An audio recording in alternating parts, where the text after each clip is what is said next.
Right. ఇక రీసెంట్గా Bagram air బేస్పై దాడి చేయడానికి అమెరికా వ్యూహం పన్నుతున్నట్లుగా సమాచారం. దీని మీద తాలిబాన్లు కూడా చాలా అగ్రెసివ్గా రియాక్ట్ అవుతూ ఉన్నారు. బగ్రామ్ ఎయిర్ బేస్ జోలికి వస్తే ట్రంప్కి ఘోరీ కడతామంటూ కూడా తాలిబాన్ నేతలు హెచ్చరిస్తున్న పరిస్థితి. ఎందుకు బగ్రామ్ ఎయిర్ బేస్ అమెరికాకు కీలకం అంటే ఏం చెప్తారు?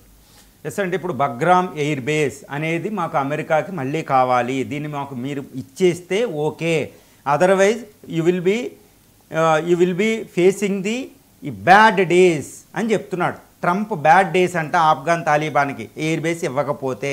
ఎయిర్ బేస్ మీద డిస్కషన్ జరుగుతున్నాయి, ఆయన అబద్ధం చెప్తాడు తన ట్రూత్ సోషల్ మీడియాలో.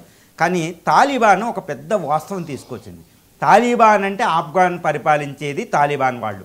వీళ్ళు ఎవరు అంటే 2001లో అమెరికా వాళ్ళని గెంటేసి బయటకు చంపేసి చాలామందిని. 2001 నుండి 2021 వరకే, అంటే 20 సంవత్సరాల పాటు తాలిబాన్ అధికారం దూరంగా ఉంటే అమెరికా దాన్ని ఆధీనంలో తీసుకుని అప్పుడు ఒక ఎయిర్ బేస్ డెవలప్ చేసింది. ఒక ఆఫ్ఘనిస్తాన్లో అతిపెద్ద బగ్రామ్ ఎయిర్ బేస్ అనేది. ఇది చైనా బార్డర్కి దగ్గర ఉంటుంది. అక్కడ నుంచే anti Taliban anti terrorist operation చేసేదనమాట. ఈ బగ్రామ్ ఎయిర్ బేస్ అనేది ఈ చైనా అణ్వాయుధ స్థావరాలకి దగ్గరలో ఉంటుంది కాబట్టి ఇది మాకు ఆధీనంలో కావాలి, లేదా చైనా దాన్ని ఆక్యుపై చేస్తే ప్రమాదం అని అమెరికా రంగంలో దిగుతుంది. చైనా కూడా ఈ బగ్రామ్ ఎయిర్ బేస్ దక్షిణానికి దగ్గరలో బదక్షాన్ అనే ఒక ఎయిర్ బేస్ అది కూడా డెవలప్ చేస్తుంది చైనా. కాబట్టి అమెరికా దాని మీద దృష్టి పెట్టింది. కాబట్టి అమెరికా అనే నిర్ణయం అనేది కూడా కరెక్టే, ఎందుకంటే వార్ ఆన్ టెర్రరిజం మీద అక్కడ ఇంకా కొనసాగుతుంది. చైనా అమెరికాల మధ్య ఒక పోటీ సెంట్రల్ ఏషియాలో ఆఫ్ఘన్ పాకిస్తాన్లో ఉంది కాబట్టి ఈ బగ్రామ్ ఎయిర్ బేస్ మీద చాలా తీవ్రంగా ఒక అమెరికా ప్రయత్నం చేస్తుందని మనం చెప్పవచ్చు. మరి తాలిబాన్ అంటే ఏంటి? ఆఫ్ఘాన్ని రన్ చేసేది. ఆఫ్ఘనిస్తాన్ అంటేనే మొత్తం మానవ చరిత్రలో ఒకటి ఉంటుందండి. దాన్ని ఏమంటారంటే గ్రేవ్యార్డ్ ఆఫ్ సూపర్ పవర్స్. ఒకప్పుడు సూపర్ పవర్గా ఉన్న బ్రిటన్ని ఇంటికి పంపేసింది అనమాట. అది 18-17 శతాబ్దాల్లో మనకు తెలుసు. సూపర్ పవర్ ఏది కూడా దాని మీద గెలవలేదు. తర్వాత రష్యా 1979లో ఆఫ్ఘనిస్తాన్ అటాక్ చేస్తే Russia USSR the great USSR తోకముడిచి వెళ్ళిపోయింది 10 సంవత్సరాల తర్వాత. గోర్బచేవ్ సైన్యాన్ని వెనక్కి తీసిపోయి అక్కడ వాళ్ళని కూడా ఓడించేశారు ఈ ఆఫ్ఘనీస్. తర్వాత అమెరికా 2001 నుండి 2020 వరకు ఉండి తోక ముడిచి వెళ్ళిపోయింది. అంటే యుఎస్ఎస్ఆర్ని, బ్రిటన్ని, తర్వాత రష్యా, యుఎస్ఎస్ఆర్ లాంటి, అమెరికా లాంటి 3 సూపర్ పవర్స్ని వాళ్ళు గోరీ కట్టేశారన్నమాట. ఆఫ్ఘనిస్తానాలు తాలిబాన్ అనవద్దు, ఆఫ్ఘనిస్తానాలు పఖ్తూన్స్ ఆ పర్వత ప్రాంతాల్లో భయంకరమైన ఆ భీకరమైన జియోగ్రఫిక్ రీజన్లో no one can fight with that persons అనమాట, పఖ్తూన్స్ అని ఆఫ్ఘనిస్తాన్తో. అలాంటి కైకేయి దేశం, ఒక గాంధార దేశం అనమాట అది. ఇప్పుడు చైనా అమెరికాయే ఓడిపోయింది 20 సంవత్సరాలు చేసి. యుఎస్ఎస్ఆర్ 10 సంవత్సరాలు యుద్ధం చేసి ఓడిపోయింది. ద గ్రేట్ బ్రిటన్ ఇండియాను ఆక్యుపై చేసి ఆఫ్ఘాన్ని ఆక్యుపై చేసుకోలేకపోయింది. గుర్తుపెట్టుకోవాలి, అది గాంధార కైకేయి దేశం అనమాట. అంతటి భయంకరమైన పర్వత ప్రాంతం, ఎడారి ప్రాంతం.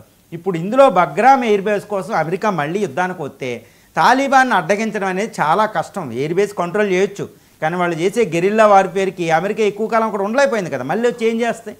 కాబట్టి America, United States of America తాలిబాన్ని బెదిరిస్తుంది బగ్రామ్ ఎయిర్ బేస్ మాకు ఇమ్మని.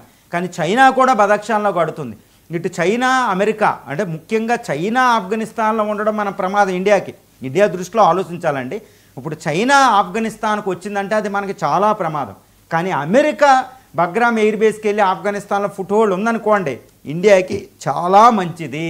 అంటే అమెరికా ఆఫ్ఘనిస్తాన్లో Bagram air base America control కావాలనేది ఇండియా కోరుకోవాలి. అంటే చైనా కంట్రోల్ మంచిది కాదు. చైనా కంట్రోల్ ఉంటే పాకిస్తాన్ ప్రాబల్యం పెరుగుతుంది. పాకిస్తాన్ ఎప్పుడు అది మనకి ఎప్పుడూ డేంజరే. కాబట్టి ఆఫ్ఘాన్ తాలిబాన్ అమెరికా కంట్రోల్లో ఉంటే అది ఇండియా కంట్రోల్లో ఉన్నట్టే, ఇది మనం గుర్తుపెట్టుకోవాలి. అందుకనే అమెరికా అక్కడ 2001 నుండి 2021 వరకు అక్కడ ఉన్నప్పుడు ఇండియా అక్కడ పార్లమెంట్ కట్టింది, ఒక డ్యామ్ కట్టింది, కేబుల్ సిస్టమ్స్ అని, టీవీ సిస్టమ్స్ అని, టెలివిజన్ ఛానల్స్, ఈ హైడ్రో ఎలక్ట్రిక్ డ్యామ్లు అన్నీ కట్టి ఆఫ్ఘనిస్తాన్ పీపుల్తో అద్భుతమైన సంబంధ బాంధవ్యాలు పెంపొందించుకుందనమాట. కాబట్టి అమెరికా కంట్రోల్ అనేది అక్కడ చాలా ముఖ్యం. కాబట్టి బగ్రామ్ ఎయిర్ బేస్ అమెరికా కంట్రోల్లో ఉండాలి, కానీ చైనా కంట్రోల్లోకి వెళ్ళకూడదు. లేకపోతే తాలిబాన్ కంట్రోల్లో ఉన్న మనకేం కాదు.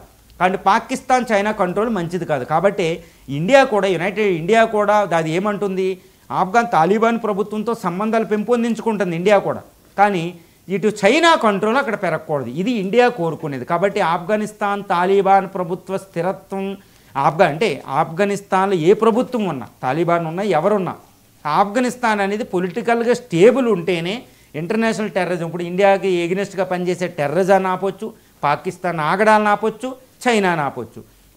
ఆఫ్ఘనిస్తాన్లో అస్థిరత్వ పరిస్థితులు ఉన్నాయనుకోండి, అది ఇండియాకి చాలా చాలా ప్రమాదం ఈ సెంట్రల్ ఏషియన్ రిపబ్లిక్లో. కాబట్టి ఇండియన్ పాయింట్ ఆఫ్ వ్యూ చూస్తే యునైటెడ్ స్టేట్స్ ఆఫ్ అమెరికా అక్కడ ఉండాలి. కానీ ఇప్పుడు తాలిబాన్ అమెరికాని అడ్డుకోగలదా అంటే అమెరికా యుద్ధం చేయదండి.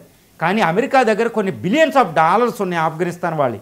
ఆ $1 బిలియన్ వాళ్ళు చేయరు, ఆంక్షలు విధిస్తారు. ఇలా ఆంక్షలు విధిస్తే తాలిబాన్ సర్వైవ్ అవ్వడం అనేది చాలా పెద్ద ప్రమాదం అక్కడ. కాబట్టి ఆఫ్ఘనిస్తాన్ అనేది అమెరికాతో గొడవను పెంపొందించుకోదు నాకు తెలిసినంతవరకు. అక్కడ ఏంటంటే ఆఫ్ఘనిస్తాన్ అమెరికాతో గొడవ పెట్టుకోకుండానే చాలా జాగ్రత్తగా వ్యవహరిస్తుంది. అలా అని బగ్రామ్ ఎయిర్ బేస్ని దానికి ఇవ్వదు, చైనాకి ఇవ్వదు. అంటే అమెరికా భయం ఏంటి, చైనా కంట్రోల్కి బగ్రామ్ ఎయిర్ బేస్ వెళ్తుందని. తాలిబాన్ ఇప్పుడు ఏం చేయొచ్చు, మ్యాక్సిమం యుద్ధానికి వెళ్లకుండా ఈ బగ్రామ్ ఎయిర్ బేస్ని చైనాకి మేము ఇవ్వము అని ప్రామిస్ చేయగలిగితే అమెరికా అక్కడికి రాదు. ఇది శాంతికి సంబంధించి ఇది ఇండియా చేయగలదు. ఇండియా ఈ విషయంలో తాలిబాన్ని ఈ ఆఫ్ఘనిస్తాన్ మధ్య అమెరికాల మధ్య శాంతి ఒప్పందం